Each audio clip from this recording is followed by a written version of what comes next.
Hello good afternoon. आप देख रहे हैं क्रिकेट प्रेडिक्टर स्पॉन्सर्ड बाय ओनेक्स बैट एंड वुमेक इंफ्रा। दिल्ली एनसीआर में हुआ आपके साथ सुजाता। और भारत और इंग्लैंड के बीच 5 मैचों की टेस्ट सीरीज में आज तीसरा पड़ाव है और वो भी क्रिकेट के मक्का लॉर्ड्स में। जी हां, आज से शुरू हो रहे तीसरे टेस्ट मैच के लिए टीम इंडिया पूरी तरह से तैयार है और टीम इंडिया की कोशिश होगी कि जो अभी 1-1 की बराबरी है उसे 2-1 की बढ़त की तरफ बढ़ा दिया जाए। ये सुनहरा मौका है। लीड्स में भले ही टीम को 5 विकेट से हार का सामना करना पड़ा हो, लेकिन एजबेस्टन में जो हुआ वो इतिहास बन गया है और 336 रनों से भारत ने इंग्लैंड को हराया। सिर्फ टीम की ताकत नहीं दिखाती बल्कि ये शुभमन गिल की कप्तानी पर भी मुहर लगाती है और जिस तरह के सवाल उठ रहे थे सबको उनकी स्किल्स ने शांत कर दिया है। और अब बात सबसे बड़े बदलाव की करते हैं। जसप्रीत बुमराह की वापसी हो रही है तीसरे टेस्ट मैच में और जाहिर तौर पर इससे भारत का पलड़ा जो है वो भारी हो रहा है। इंग्लैंड के बल्लेबाजों के लिए ये किसी बुरे सपने से कम नहीं होगा। उनकी रफ्तार, स्विंग और लॉर्ड्स की ढलान, क्या इंग्लैंड इससे उबर पाएगा? ये इंग्लैंड के सामने एक बड़ा सवाल होगा।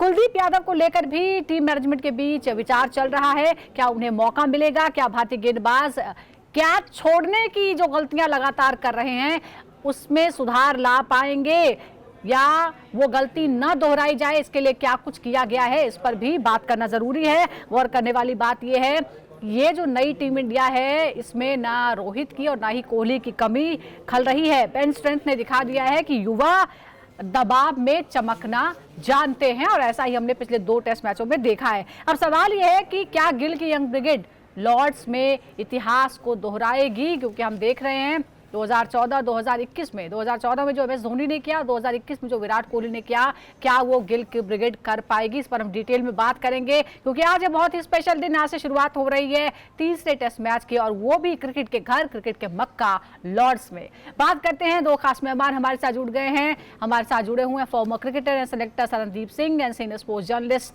ताउज रिजवी। सरनदीप जी, देखिए बहुत सारे पहलुओं पर हमें बात करनी है। लीड्स में जो खामियां थी, जो गलतियां थी, उसमें सुधार किया गया। बैटिंग मजबूत दिखी, ज्यादा रन बने और 336 रनों से हम वो मैच जीते। लेकिन अब लॉर्ड्स की बारी है। सारे डिपार्टमेंट दुरुस्त होना बहुत जरूरी है और सबसे पहले फील्डिंग की हम बात कर लेते हैं। भारत ने 2 टेस्ट में 13 कैच छोड़े, मतलब लगभग हर सेशन में एक कैच छोड़ा गया। 61.80 की कैचिंग सफलता के साथ क्या ये फील्डिंग प्रदर्शन उस टीम के लिए काफी है जो इंग्लैंड में सीरीज जीतने का सपना देख रही है? नहीं, देखिए डेफिनेटली अगर हम फील्डिंग की बात करें तो सबसे जरूरी पार्ट है आपकी टीम गेम का कि अगर आप कैचेस ही नहीं पकड़ेंगे तो बैट्समैन आउट कैसे होगा। तो लेकिन ये अब की मुसीबत नहीं है, ये प्रॉब्लम काफी सालों से चलती आ रही है। भारत को कभी भी स्लिप फील्डर्स अच्छे मिले नहीं है और फील्डिंग साइड भारत कभी भी उतनी अच्छी रही नहीं है। अगर आप काफी सालों का रिकॉर्ड तो कभी हमें अच्छे फील्डर्स मिले नहीं। एक रविंद्र जडेजा और विराट कोहली को छोड़े तो बाकी सबके सब एक एवरेज फील्डिंग साइड ही है भारत। और यहाँ पे अब विराट कोहली नहीं हो, स्लिप में खड़े होते थे तो कैचेस छूटने शुरू हुए। स्लिप फील्डर्स हमने तैयार ही नहीं किए। अब कभी करुण आर खड़े हो रहे हैं तो कभी केएल राहुल, कभी शुभमन गिल तो कभी यशस्वी जायसवाल। आपके एक पक्के होने चाहिए कि ये 2 फील्डर हमेशा स्लिप में रहने चाहिए। चलिए वो तो एक इनको चीजें अच्छी करनी है, वो तो सुधारनी है। और लेकिन जो आज का टेस्ट मैच है, जो टेस्ट मैच की सबसे जरूरी इनकी चीजें हैं जो भारत पिछले टेस्ट मैच में करता है, सेशन टू सेशन आपको अच्छा खेलना पड़ेगा। अगर पहले गेंदबाजी कर रहे हैं या बल्लेबाजी कर रहे हैं, पहला सेशन आप बल्लेबाजी के साथ अच्छा निकालें, फिर दूसरे सेशन को जीते, फिर तीसरे सेशन को। जब आप सेशन टू सेशन चीजों को प्लान करते हैं तो फिर प्लान जो है वो आपके फेवर में भी जाता है। और वही चीज आज यहाँ पे भारत को करनी है। जसप्रीत बुमराह टीम में वापस तो आए हैं, लेकिन आप देखें कि आपके जो अच्छी गेंदबाजी, जो विकेट टेकर्स हैं, वो आकाशदीप को भी उतनी इंपॉर्टेंस मिलनी चाहिए। ये ना हो कि वो कहीं ना कहीं अंडर बॉल रह जाए या मोहम्मद सिराज कहीं ना कहीं अंडर बॉल रह जाए। बिल्कुल, देखिए डिटेल में हर डिपार्टमेंट की हम बात करने वाले हैं, लेकिन फील्डिंग जो है वो फिलहाल एक बहुत बड़ा कंसर्न लग रहा है क्योंकि हमने देखा कि एक दौर था कि इंडिया की फील्डिंग कैसी थी 90 के दशक में, उसके बाद किस तरह से उसमें सुधार हुआ। मोहम्मद कैफ हो या जिस तरह से युवराज सिंह आए और उसके बाद हमने देखा कि एक से बढ़कर एक हमने फील्डिंग के नमूने पेश किए। कई ऐसे मैचेस हुए जिसमें सिर्फ फील्डिंग की बदौलत टीम जो है वो जीती। सुरेश रैना का भी उसमें बहुत बड़ा नाम है। महेंद्र सिंह धोनी की कप्तानी में भी वो उसमें बहुत टाइट वो देखने को मिला। अब यहाँ कंपैरिजन अगर हम करते हैं तो इंग्लैंड में अब तक 74.20 मौके यानी 74+ ऐसे मौके थे जिनको लपक लिया, यानी फील्डिंग की बदौलत वहां पर उन्होंने विकेट लिए, यानी हर 4 में से 3 कैच उन्होंने पकड़ लिए। क्या फ्लिप कॉर्डर जिसकी अभी बात की शरणदीप जी ने भी, आपको लगता है कि उसकी वजह से वो अभी भी इस सीरीज में बने हुए हैं, क्योंकि जो एक तरफ वो लूज करते हैं तो वो अपने फील्डिंग से उसको बराबर कर देते हैं? नहीं देखिए, कंपेयर टू आप कहीं कंपैरिजन तो compare to England, obviously England अपने कंडीशंस में हो, जहां पर हवा तेज चलती है और उनको एंटिसिपेशन इनका और साथ-साथ ये टीम जमी हुई है इंग्लैंड की। इंग्लैंड के ऐसा नहीं कि नए प्लेयर्स आ रहे हैं या कुछ, यहाँ पर एक जमी हुई टीम है, उनको पता है कि इसकी क्या पोज़ीशन है और ये स्पेशलाइज़ेशन होती है कोई जैसे जडेजा की गली और पॉइंट स्पेशलाइज़ेशन है, किसी फील्डर की स्लिप की स्पेशलाइज़ेशन होती है, जैसे आप बल्लेबाज़ी की होते बैटिंग ऑर्डर्स होता है या गेंदबाज़ी होती है, वैसे स्लिप्स पोज़ीशंस, फील्ड पोज़ीशंस भी स्पेशलाइज़्ड होते हैं क्योंकि आप प्रैक्टिस होते उधर ही करते रहते हैं क्योंकि जहाँ अब आपको कहा जाता है आप खड़े रहेंगे। राइट। तो आप देखिए आपने शुरुआत की थी अज़हरुद्दीन से, hmm. One of the best slip catchers पाजी एग्री करेंगे, फिर उसके बाद एक-एक करके आए। Uh, Virat, Rahul Dravid was also one of the best slip catchers, Sachin एक सेफ फील्डर हुआ करते थे, उसके बाद आपने देखा विराट या पुजारा भी एक अच्छे fielder, Ajinkya Rahane last season देखा आपने, वो भी एक अच्छे स्लिप फील्डर थे। कहीं न कहीं वो बदलता रहता है दौर, सीज़न इसमें भी ट्रांज़िशन मैं कहूँगा हो रहा है। एक टाइम पे विराट होते थे, रोहित होते थे, स्लिप में खड़े रहते थे और सेफ फील्डिंग करते थे। उनका भी दौर ऐसा है कि उन्होंने कैचेज़ छोड़े, मगर इंग्लैंड की बात अलग हो जाती है। हम्म। इंग्लैंड में बॉल लास्ट मोमेंट में जो जडेजा ने एक्सप्लेन किया था, लास्ट मोमेंट में बॉल स्विंग हो जाता है, तो वो हम्म। एंटिसिपेशन होना ज़रूरी है और एक्चुअली आपको वो देखिए तो अवेयरनेस रखना है, शार्प होना मिसफील्ड है, होता है, कैचेस छूटते हैं, शार्प होना लेकिन है। परसेंटेज की बात की जा रही है कि आप इतने परसेंटेज आपने जो गिराए हैं, जिस तरह से मैंने गिनवाया कि 2 टेस्ट में 13 कैच हम छोड़ चुके हैं और वो हमें बहुत बुरी तरह हमें उससे सफर करना पड़ा। पहले मैच में तो खास तौर पे लीड्स में बहुत भारी पड़ गया, 200-250 रन का नुकसान जो है वो हमें देखने को मिला यहाँ पर। लेकिन अब एक और बात है शरणदीप जी, सवाल ये भी है कि कुल मिलाकर 21 कैच जो है इस सीरीज में छूट चुके हैं। आपके हिसाब से अगर आपको ध्यान आ रहा हो तो कौन सा ऐसा कैच छूटा जिसकी वजह से सबसे बड़ा नुकसान हुआ दोनों साइड पे? देखिए देखिए पहले टेस्ट मैच में भी अगर देखें दोनों साइड, भारत की तरफ से बात करें, जैसे यशस्वी जायसवाल वो एक अच्छे फील्डर हैं, बहुत अच्छे कैचेस हैं ऑस्ट्रेलिया के पकड़े हैं। और जैसे दोस्त भाई ने बोला कि यहाँ ना विंड बहुत तेज चलती है, हम्म। एंटिसिपेशन करना बहुत मुश्किल होता है, क्योंकि जब आपको लगता है कि बॉल आपके हाथों के बीच में आ रहा है, हवा से थोड़ा सा अलग साइड में होता है और उंगलियों पे लगता है और कैच ड्रॉप्स होते हैं। राइट। और बिल्कुल सिंपल इजी कैचेस थे। जो मुझे लगा सबसे ज्यादा मुश्किल, अगर एक कैच करूं तो डेफिनेटली बेन डकेट जब सेकंड इनिंग में चेज कर रहे थे, 98 या 99 पे था, तब वो पुल मारा तो यशस्वी जायसवाल ने वो कैच को छोड़ा। उसके बाद अनदर उन्होंने और 50-55 रन बनाए जिससे इंग्लैंड जीती। अगर वो वहां पे आउट होते तो टेस्ट में ड्रॉ हो सकता था। सेकंड टेस्ट में भारत जीता है, तो भारत 1-0 से ऊपर हो चुका था। तो हम्म। कहीं ना कहीं फील्डिंग पे जरा ध्यान देना पड़ेगा, क्योंकि अगर आप फील्डिंग अच्छी नहीं करेंगे तो इंग्लैंड की टीम देखें तो बल्लेबाजी बड़ी जबरदस्त कर रही है, वो अब आपको मौका नहीं देगी। वो भी एक इस टेस्ट मैच में और तगड़ी तैयारी से आएंगी। जोफ्रा आर्चर उनके लिए वापस आ चुके हैं, तो एक ना एक बूस्टअप उनको मिलता है। कहीं हम्म। ना कहीं सिर्फ थोड़ा सा उनको ये रहेगा कि जो रूट जो है ना, अभी तक उनका बल्ला उस हिसाब से बोला नहीं है, हम्म। क्योंकि मोस्ट एक्सपीरियंस है, नंबर 4 पे खेलते हैं। अगर उन्होंने रन बनाने शुरू किए तो फिर कहीं ना कहीं वो चीजें मुश्किल होती हैं। तो बेटर है कि जो अपॉर्चुनिटी आए आप उसे जाने मत दीजिए, क्योंकि फास्ट बॉलर दम लगा रहा होता है, जोर लगा रहा होता है, जी। वो बार बार भाग के बिल्कुल, आ तो रहा जो होता है कि अगर कैचेस आप आप इजी लपेंगे कैचेस दरअसल छोड़ेंगे वो मैच ही तो लपेंगे, वो सबका मैच ही कॉन्फिडेंस आप नीचे गिर जाता है लपेंगे। फिर। बिल्कुल, और आपने जो रूट का ज़िक्र भी कर दिया, और अभी इंग्लैंड टीम, होम टीम जो है बहुत दबाव में है। कप्तान बेन स्टोक को बहुत क्रिटिसिज्म झेलना पड़ रहा है क्योंकि घर में इस तरह की बड़ी हार का सामना करना पड़ा है। पूरी टीम दबाव में है और ऐसा लग रहा है कि टीम और तगड़ी तैयारी करके आएगी। अब जो रूट का आपने जिक्र किया है तो जरा तौस ये भी देखिए, मोहम्मद सिराज और जो रूट की अगर हम आमने सामने की बात करते हैं तो 389 गेंदों का सामना करते हुए 259 259 रन बनाए हैं, 3 बार आउट हुए हैं। उनके खिलाफ क्या आपको लगता है कि जो एवरेज है वो ठीक है? और जो रूट जिस तरह से कह रहे हैं कि जिस दिन वो अपने पूरी फॉर्म में आ जाएंगे तो बहुत मुश्किल हो सकता है। नहीं देखिए, बराबरी तो रखा है, 3 बार विकेट भी लिया और रन्स भी खाए हैं, तो कहीं न कहीं मुझे लगता है कि ये बराबर का कॉन्टेस्ट है और ऑब्वियसली जो रूट से तो एक डर रहेगा। एक डर रहेगा इस सीरीज़ में और अभी तक उन्होंने एक्सप्लोड नहीं हुए हैं, अभी तक वो बंदा रन्स नहीं बनाया है, तो मतलब कहीं न कहीं आस-पास दिख रहे हैं क्योंकि वो बंदा फ़ॉर्म में है, ये ऐसा नहीं सीरीज़ के पहले बहुत ज़बरदस्त फ़ॉर्म में था और सराहना करनी पड़ेगी इंडियन गेंदबाज़ों की, जिस तरह से उन्होंने जो रूट को जल्दी भेजा है। पवेलियन में, वो बड़ी बात है, क्योंकि एक बंदा जो फॉर्म में एक जबरदस्त बल्लेबाज है, वर्ल्ड का टॉप बल्लेबाज है टेस्ट क्रिकेट में इस वक्त, मैं बता दूं आपको, और वो अभी तक क्रीज पे खड़े रहने का मौका ही नहीं मिला लंबा, तो यार ये तो तारीफ के काबिल बनते हैं, मगर यही आपको मेंटेन करना है, क्योंकि अगर वो फॉर्म में आ गए, रन्स बनाने लगे, 3 फिगर मार्क पहुंच गए, तो वो बड़े रन्स बनाते हैं, तो वो मुश्किल क्रिएट करेंगे, और कहीं ना कहीं मुझे लगता है कि बुमराह आने के बाद और बहुत बड़ा बूस्ट मिलेगा टीम इंडिया को, और यही स्ट्रैटेजी मेंटेन करना है कि प्रेशर बनाए रखो, रन्स मत दो, उनको मजा आता है फ्लुएंट ड्राइव्स खेलने में, वो फ्लुएंट ड्राइव्स खेलने मत दो, क्योंकि दैट इज हिज स्ट्रेंथ। वो ऐसा नहीं है हैरी ब्रूक की तरह बड़े बड़े शॉट्स मारेंगे या माइंडलेस क्रिकेट खेलेंगे, बेसबॉल में माइंडलेस बोलता हूँ, और उसकी वजह से हारे पिछले मैच, माइंडलेस, वो अपना गेम जैसा है वो मेंटेन करेंगे, फ्लुएंट ड्राइव्स करेंगे, टेक्निकली बहुत क्लास प्लेयर है, और इंग्लैंड में पता है उनको कि कैसा खेलना है, अच्छा, इन और कंपैरिजन अगर दैट हम इज देखें, व्हाई जो रूट नहीं रन बना पा रहे हैं, लेकिन शुभमन गिल जो है वो जबरदस्त रन बना रहे हैं, रिकॉर्ड पे रिकॉर्ड बना रहे हैं, लेकिन उनके सामने अब जोफ्रा आर्चर जो है वो बड़ी मुश्किल खड़ी कर सकते हैं, क्योंकि ये कंपैरिजन हम ड्रॉ कर रहे हैं तो 28 गेंदें जो खेली हैं शुभमन गिल ने आर्चर की, उसमें 2 बार वो आउट हो गए हैं, और सिर्फ एवरेज जो है वो 9 का है। सरनदीप जी, क्या आपको लगता है कि ये थोड़ी सी मुश्किल की बात है, या जोफ्रा आर्चर का एक डर जो है क्या वो शुभमन गिल के दिमाग में ऑलरेडी है, या फिर शुभमन जिस तरह से फॉर्म में नजर आए हैं पिछले मैच में चलेगी नहीं? देखिए, जरूरी है कि इस समय ये देखना चाहिए कि जो शुभमन गिल है वो कितनी जबरदस्त फॉर्म में है। एक पॉजिटिव माइंड सेटअप के साथ वो बल्लेबाजी कर रहे हैं। कभी लगा ही नहीं ऐसे कि ये वो खिलाड़ी है जिसके रन नहीं बन रहे थे, आलोचनाएं हो रही थी, एंड सडनली वो हाईएस्ट रन गेटर, इस टाइम 2 टेस्ट मैच में सबसे ज्यादा रन बना के वहां पे इंग्लैंड में है वो। तो ये एक लंबी फाइट होती है। जोफ्रा आर्चर एक इंजरी से वापस आ रहे हैं, अभी तक उन्होंने घरेलू क्रिकेट खेली नहीं, काफी मैचेस खेल के नहीं आ रहे, कोई टेस्ट सीरीज नहीं खेली, स्ट्रेट अवे एक बड़े टेस्ट मैच में सामने आ रहे हैं जहां ऑलरेडी इंग्लैंड एक बड़ी हार से सामने वापस आ रही है।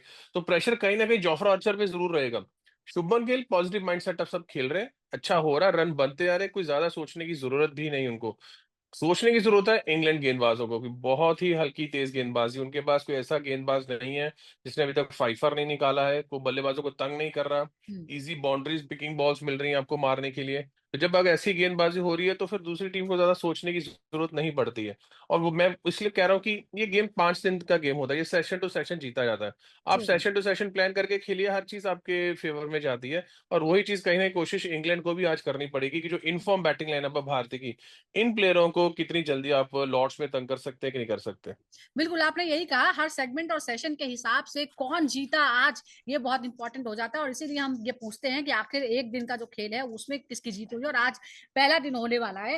लेकिन इस बीच 2023 से अभी तक अगर हम देखें, 5 में से 3 दिनों में तेज गेंदबाजों का जो औसत है वो 25 है, जबकि स्पिनर्स का 40 से ज्यादा है। क्या ये माना जाए तो होम ऑफ क्रिकेट जो है, यहाँ पर तेज गेंदबाज ही दरअसल असली मैच विनर्स बन चुके हैं? एग्जैक्टली, आई मीन यही है, फास्ट बॉलर्स का तो से रहेगा ही, और ये इंग्लैंड है एट द एंड। अब यहाँ पर एक्सपेक्ट करें कि स्पिनर्स आके डोमिनेट करें या कुछ चमत्कार करें जो भारत में या सब कॉन्टिनेंट में करते हैं, मुश्किल है। यहाँ पर तेज गेंदबाज, इसलिए तो आप देखिए प्रिपरेशन जब हम हमारी टीम निकलती है तो हमारा फोकस ज्यादातर तेज गेंदबाजी पर रहता है, कौन जाने वाला है, क्या बुमराह रहेंगे या मोहम्मद सिराज या मोहम्मद शमी क्यों नहीं जा रहे। तो ये सब फैक्टर्स इसलिए काउंट होते हैं, फास्ट बॉलर्स इसलिए डिस्कस हुए जाते हैं, क्योंकि वहां पर ये उनकी कंडीशंस है, वहां पर विंडी है, वहां पर अगर ग्रास छोड़ दी जाए तो बॉल निकलती है, मॉइस्चर रहता है, बारिश होती है तो बॉल एक ज्यादा इफेक्ट होता है फास्ट बॉलर्स के पास। आप ऑस्ट्रेलिया भी देखिए सेम है, न्यूजीलैंड भी देखिए ऑलमोस्ट सिमिलर कंडीशंस है, स्विंग विंडी और ज्यादा तेजी, तो स्पिनर्स का रोल ज्यादा नहीं रहता है वहां पर। और जो स्पिनर्स टप्पे पर डालते हैं ज्यादा, मतलब क्योंकि वहां पर बॉलिंग मार्क्स भी क्या कर लेंगे, जो बॉल विकेट खराब हो जाती है तो ज्यादा कुछ ज्यादा इम्पैक्ट नहीं होता है, तो कहीं ना कहीं मुझे लगता नहीं है कि यहाँ पर कुछ बड़ा रोल रहेगा, कुलदीप खेलेंगे भी नहीं, मुझे नहीं लगता आज कोई भी उनका चांस बनता नहीं है। तो in fact one of the sports group में हम डिस्कस कर रहे थे कि कुलदीप का अश्विन जैसा ही हाल होगा अगर ऐसा चलता रहा, तो ऐसा ग्रेट जो कभी खेला ही नहीं है ओवरसीज कंडीशन में, तो आप देखेंगे कि स्पिनर्स का ज्यादा कोई रोल नहीं रहेगा बिल्कुल, अनफॉर्चुनेटली। ये और तो फास्ट पता चल बॉलर्स गया है। यहाँ पर हैव अ लॉट ऑफ दो से, मैच और में भी उनके ये ऊपर साफ हो नजर चुका है, है। और आज भी जैसा लग रहा है, यहाँ की जो रिकॉर्ड्स कह रहे हैं उसके हिसाब से भी लगता है कि स्पेशलिस्ट स्पिनर खिलाने की जरूरत शायद ना ही पड़े। लेकिन हम जब कंपैरिजन हम बैटल्स की बात करते हैं सरनदीप जी, एक जो बैटल है Ben Stoke versus KL Rahul, 128 run बने हैं, औसत 64 का है। क्या आपको लग रहा है कि ये जो बैट बॉल का जो ये बैटल है, हम इसे अंडररेट कर रहे हैं, ये मोस्ट अंडररेटेड है, जबकि ये भी बहुत दिलचस्प हो सकती है लड़ाई? ये लड़ाई दिलचस्प तभी होगी जब अब देखिए बेन स्टोक्स लगातार गेंदबाजी नहीं करते आ रहे हो, काफी टेस्ट मैचेस में गेंदबाजी नहीं की है। यहाँ पे उनके तेज गेंदबाज विकेट नहीं ले रहे थे तो वो बहुत लेट आते हैं अपने को बॉलिंग, फिर आते हैं तो फिर वो बाउंड्रीज भी लगती हैं। तब तक केएल राहुल वेल सेट होते हैं, यशस्वी जायसवाल अच्छी फॉर्म में है, सारे वेल सेट मिलते हैं आपको। तो वो एक बैटल मुझे नहीं लगता कि इतना कोई खास होना चाहिए। हम्म। तो केएल राहुल जिस फॉर्म में है वो किसी भी गेंदबाज को आज की डेट में मार रहे हैं। हाँ ये है कि बेन स्टोक्स के पास जो तजर्बा है वो विकेट टेकिंग, जब क्योंकि वो जब गेंदबाजी करने आते हैं तो ऐसा लग रहा है कि विकेट कहीं ना वो विकेट लेने के प्लान आउट कर रहे होते हैं, जो दूसरे गेंदबाज नहीं कर रहे। लेकिन जब आप प्लान आउट कर रहे होते हैं कि मुझे विकेट निकालनी है तो फिर कहीं ना कहीं वो बाउंड्री डिलीवरीज भी गिरती है, बॉल ऊपर भी गिरता है, आप एक्सपेरिमेंट करने की कोशिश करते हैं, जो एक्सपेरिमेंट कभी कभी आपके फेवर में नहीं जाता। वो इस समय यहाँ पे होता आ रहा है बेन हम्म। स्टोक्स के साथ। और अच्छी चीज है केएल राहुल की कितनी खूबसूरती से उस वो पारी को संभालते चलते आ रहे हैं। जी। बस ये केएल चीज राहुल चाहिए का। कि भारतीय तरफ से कि दोनों ओपनर्स जो है वो एक साथ चलें, क्योंकि देख रहे हैं कि एक आउट हो रहा है तो एक चल रहा है। जब हाँ, दोनों एक अच्छी पारी खेलेंगे तो फिर आप और एक मजबूत स्थिति में आ जाएंगे, एक स्ट्रांग बैटिंग लाइनअप बन जाएगा भारत। बिल्कुल, और उम्मीद यही की जा रही है कि जो वेस्टर्न में हुआ है उससे बेहतर जो है वो बल्लेबाजी देखने को मिलेगी। लेकिन इस बीच स्टोक्स के खिलाफ 20 चौके और 68 का स्ट्राइक रेट है था उस केएल राहुल का। क्या आपको लगता है कि इंग्लैंड के लिए एक हाई वोल्टेज राइवलरी है, और अ, मतलब बहुत ही साइलेंट है, चुपचाप से ही हो रहा है, लेकिन ये आपको लगता है कि इसमें बहुत ज्यादा इंटरेस्ट पैदा हो सकता है राहुल की फॉर्म को देखते हुए? नहीं, राहुल तो अभी तो एक्सप्लोर नहीं किए हैं अभी तक। अब देखिए शुरुआत की है, मगर जिस तरह से केएल राहुल होते हैं, जिस तरह से रन बनाए थे, अभी बड़े रन नहीं आए। तो आप देखिए, you never know, he could get explode. आज का ये टेस्ट मैच हो सकता है अपना जो ऑनर्स बोर्ड में उनका नाम आ जाएगा 3 फिगर मार्क में। नहीं, कहीं ना कहीं एक वीडियो जबरदस्त आया था, बेन स्टोक्स और केएल राहुल के बीच एक कॉन्टेस्ट था, एक इंटरेस्टिंग मार्केटिंग गिमिक थी। राइट। जिस तरह से केएल राहुल और इन्होंने किया था, एक एनर्जी दिख रही थी, एक कुछ अलग ही तरीके का दोनों का माइंडसेट लग रहा था, जहां पर केएल राहुल ज्यादा कंफर्टेबल नजर आ रहे थे। तो मुझे लगता है जो इस वक्त पीरियड चल रही है, केएल राहुल के स्टार्स जो है वो बहुत ही अच्छे चल रहे हैं और बहुत ही मुझे लगता है कंफर्टेबल रहेंगे इंग्लैंड ये लॉर्ड्स के टेस्ट मैच में। और कहीं ना कहीं एक हंगर रहेगा, क्योंकि आपने देख लिया कि शुभमन गिल एक के तौर पे जिस तरह से उन्होंने परफॉर्मेंस किया दोनों मैच में, ऋषभ पंत लगातार 100 मार रहे, Yashasvi Jaiswal back to back hundreds आ रहा है, केएल राहुल वैसा चमक नहीं रहे बीइंग अ सीनियर गाय। तो कहीं ना कहीं उनको भी स्ट्राइक होगा, ईगो होता है क्रिकेटर्स में, और he will be hungry to get 3 figure mark in this particular game. और बिल्कुल, 3 फिगर फैंस को क्या, इंतजार आई रहेगा, थिंक क्योंकि इट्स हम तो हाई टाइम चाहते ही हैं कि गेट अ और डबल ज्यादा 100। बल्लेबाजी और क्लास बल्लेबाजी देखने को मिले राहुल की तरफ से भी। आप जरा ग्राउंड के जो एवरेज है वो उस पर बात कर लेते हैं सरनदीप जी। लॉर्ड्स के मैदान पर औसत जो है पहली पारी का वो है 309, और चौथी पारी में गिरकर हो जाता है 159, 159। ऐसे में क्या लॉर्ड्स पर टॉस जीतकर पहले बैटिंग करना अभी भी सबसे सेफ रहेगा? हालांकि हमने देखा इंग्लैंड ने 2 बार टॉस जीता, लेकिन उसने पहले गेंदबाजी चुनी। देखिए इंग्लैंड ने जब टॉस जीत के गेंदबाजी इसलिए चुनी क्योंकि वो अपनी बैटिंग लाइनअप पे डिपेंडेंट थे, वो उनके ऊपर खेल रहे थे। और पहले टेस्ट मैच में उनको सक्सेस भी मिली, इसलिए दूसरे टेस्ट मैच में उन्होंने वही चीज की, टॉस जीत के ही उन्होंने गेंदबाजी की। लेकिन यहाँ पे जिस तरह से भारत दोनों बार टॉस हार के पहले बल्लेबाजी की है, फ्रेश विकेट पे, इंग्लैंड जैसी कंडीशंस पे, ओवरकास्ट कंडीशंस पे, जहां विंडी होता है, बॉल स्विंग होता है, वहां बहुत ही जबरदस्त तरीके से बल्लेबाजी की है उन्होंने। यहाँ भी उनको यही चीज रखना चाहिए, बेशक अगर ओवरकास्ट कंडीशन है वो सारा दिन अगर नहीं है तो टॉस जीते और पहले बल्लेबाजी ही करें, क्योंकि वो एक बड़ा पॉजिटिविटी दिख रहा है बॉडी लैंग्वेज के अंदर, सबके माइंड सेटअप बड़ा स्ट्रांग है। और आप जब जो चीज आप अच्छी तरह से करते आ रहे हो उसी को ही फॉलो करते रहना चाहिए, जबरदस्ती अपना गेम प्लान कुछ खास चेंज मत करें, क्योंकि सेकंड इनिंग चौथी इनिंग में जब चेस कर रहा हो, चाहे चेस 250 हो, 300 या 500, प्रेशर हमेशा यहाँ पे रहता है। तो क्यों नहीं हो फ्रेश विकेट का फायदा उठाए, क्योंकि सेकंड इनिंग्स में जैसे जैसे गेम बढ़ता जाता है बॉल और स्विंग होना शुरू हो जाता है, विकेट से बॉल ग्रिप करना शुरू कर देता है। बल्लेबाजी के लिए लॉर्ड्स चौथे दिन तक उतना आसान नहीं रहता। तो आज यही कोशिश जरूर रहनी चाहिए, टॉस जीते और वो पहले बिल्कुल, और बल्लेबाजी स्टैट्स करे ये दिखाते भारत। हैं कि बहुत ही मुश्किल हो जाता है यहाँ पर बल्लेबाजी करना। टॉस किसी के हाथ में नहीं है, देखते हैं टॉस जब होगा और वो क्या फैसला लिया जाता है। क्या वो बल्लेबाजी की ही प्रेफरेंस होती है इंग्लैंड की और भारतीय टीम की भी, ये तो थोड़ी देर में पता चल जाएगा। लेकिन रिकॉर्ड्स जो हैं, भारत ने 19 टेस्ट खेले हैं लॉर्ड्स के इस मैदान पर, सिर्फ 3 जीते हैं, 4 टोटल ड्रॉ किए हैं। 2014 में MS धोनी की कप्तानी में, 2021 में विराट कोहली की कप्तानी में यहाँ पर जीत मिली थी। ताउस, क्या आपको लगता है ये जो करंट फॉर्म है और ये जो हमारी यंग ब्रिगेड है, क्या वो दोहरा सकती है? डेफिनेटली दोहरा सकती है, चौथी विन भी मिल सकती है। और जिस तरीके का मुझे लगता है एक टीम कॉम्बिनेशन बैठ गया अभी तक एज बैस्टन के बाद, और जो तरीके की क्रिकेट बैसबॉल खेल रहे हैं इंग्लैंड, तो 100 अपना चांसेस बहुत ज्यादा बढ़ जाता है। और कॉन्फिडेंस की बात होती है, कॉन्फिडेंस लेके आ रही है टीम, ये यंग टीम, जो हम एक्सपेक्ट कर रहे थे कि यार क्या करेगी विराट और रोहित के नहीं होने के बाद, और कमाल कर दिया उन्होंने दोनों मैचेस में। इनफैक्ट मैं कहूंगा पहले टेस्ट मैच में भी चांस था, अगर गेंदबाजी थोड़ी और सटीक होती, कोई साथ दे देता बुमराह का, तो पहली मैच ही निकाल लेते हम। कैचेस पकड़ लेते तो पहली मैच ही निकाल लेते। तो समझिए 2-0 माइंडसेट, तो 2-0 के साथ हम आ सकते हैं, और यही माइंडसेट लेके आने के हम 2-0 है, अब 3-0 करना है। आप अगर डिफेंसिव माइंडसेट थोड़ा नेगेटिव कि यार हमको अभी कहीं नहीं, कुछ नहीं, nothing doing, keep to your basics, और बिल्कुल टीम है डिफेंसिव आपके तो पास बिल्कुल यार, नहीं है। ये बैस बेस्ट बॉल पार्ट है। इंग्लैंड की एक अप्रोच है, एक लेकिन इंडिया की एक जो गौतम टीम है गंभीर है फिलहाल, उनके पास, जी, अग्रेशन के साथ। वो भी उसी उसी का जवाब उसी तरीके से दे रही है और अग्रेसिव क्रिकेट खेल रही है। हमने कुछ नोकझोंक भी देखी है और वहां भी जो हमारे यंग ब्रिगेड है उसने दिखाया है कि इस तरह से माइंड गेम्स हम पर काम नहीं आने वाली है। चलिए कुछ ही देर बाद मुकाबला शुरू हो जाएगा क्रिकेट के घर, क्रिकेट के मक्का लॉर्ड्स में, और भारतीय टीम तैयार है 1-1 से आगे बढ़कर 2-1 की बढ़त देने के लिए 5 मैचों की सीरीज में। कुछ देर बाद मुकाबला शुरू होगा। बहुत बहुत शुक्रिया आपका साथ दीप जी और ताउस हमारे साथ जुड़ने के लिए। दर्शकों का भी बहुत बहुत शुक्रिया। इसी तरह देखते रहिए क्रिकेट प्रोडिक्टा। रुक रहे छोटे से ब्रेक के लिए, खबरों का सिलसिला जारी।